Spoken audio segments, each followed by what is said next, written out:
بسم الله الرحمن الرحيم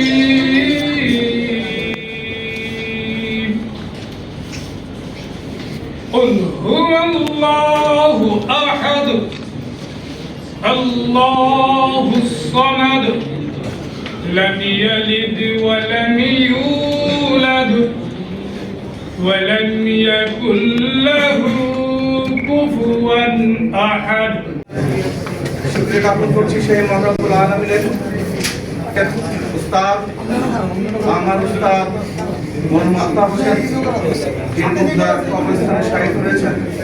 আল্লাহ তাআলা তাকে জান্নাতের দান করুন।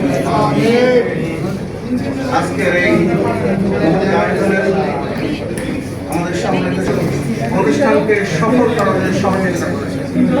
কথা বলার যেহেতু সুযোগ নেই, আমি পরিচালক আমার কি সুযোগ আছে, অবশেষে সুযোগ পেয়েছি।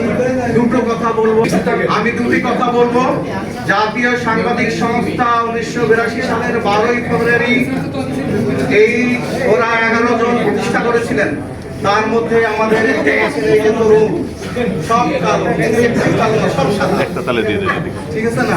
এই আমাদের মোল্লা ভাই সহ শাহজাহান মোল্লা ভাই সহ আলতাফ ছাত্র বিদায় নিয়েছেন। সেই 82 12ই ফেব্রুয়ারি প্রতিষ্ঠা করেছিলেন।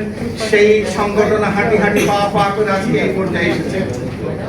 যে পর্যন্ত আমরা এগিয়ে এসেছি, আরো অনেক দূরে এগিয়ে যেতে হবে।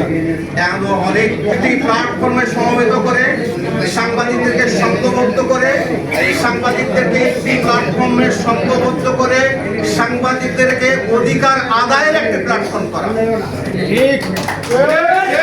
সেই অধিকার আদায়ের জায়গায় কতটুকু যেতে পেরেছি আপনাদের কাছে প্রশ্ন। এই সাংবাদিক সংগঠনের সাংবাদিক সংস্থার সহযোদ্ধাদের কাছে প্রশ্ন। যদি কতটুকু যেতে পেরেছি না পেরেছি সেই ঘাটতিটুকু পূরণ করার দায়িত্ব আমার আপনাদের সকলের। দ্বিতীয় বিষয় ছিল পেশাগত মান উন্নয়নের জন্য প্রশিক্ষণ। মধ্যে যে অনৈক্য আছে সেই অনৈক্য দূর করে ঐক্যবদ্ধভাবে এ দেশ এ সমাজ পরিবর্তনের জন্য আমরা চেষ্টা করি। আজকে দেশ ফ্যাসিবাদ মুক্ত হয়েছে, জঞ্জাল মুক্ত হয়েছে, দেশের একটি নির্বাচন হয়েছে, নির্বাচনের পর একটি স্বাধীন সুন্দর দেশ পেয়েছে। আমাদের মা একটি কথা বলে একটি দেশ পেয়েছি আমরা। সেখানে যদি আবার দেখি আমরা যে উল্টো পাল্টা হচ্ছে, চাটুকারিতা হচ্ছে, ফ্যাসিজম আবার হচ্ছে, আবার প্রয়োজনে রক্ত দেবে। আমাদের চেষ্টা করতে হবে, আমাদের মানব কল্যাণের জন্য চেষ্টা করি। মানব কল্যাণের মাধ্যমে আল্লাহ তাআলার সন্তুষ্টি অর্জন করা সম্ভব। আপনাদেরকে সেই আহ্বান রেখে আপনাদের সকলের কাছ থেকে দোয়া আছে আজকের এই প্রোগ্রামকে সভাকে তারা সফল করার জন্য অক্লান্ত পরিশ্রম করেছেন।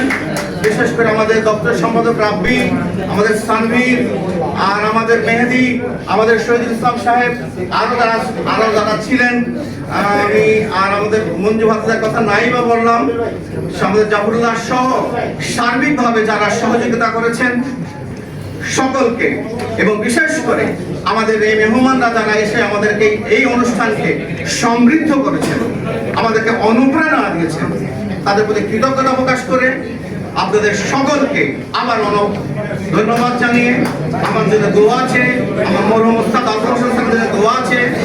আগামী দিনে বাংলাদেশ সুন্দর বাংলাদেশ হোক এই কামনা রেখে শেষ করছি। আল্লাহ।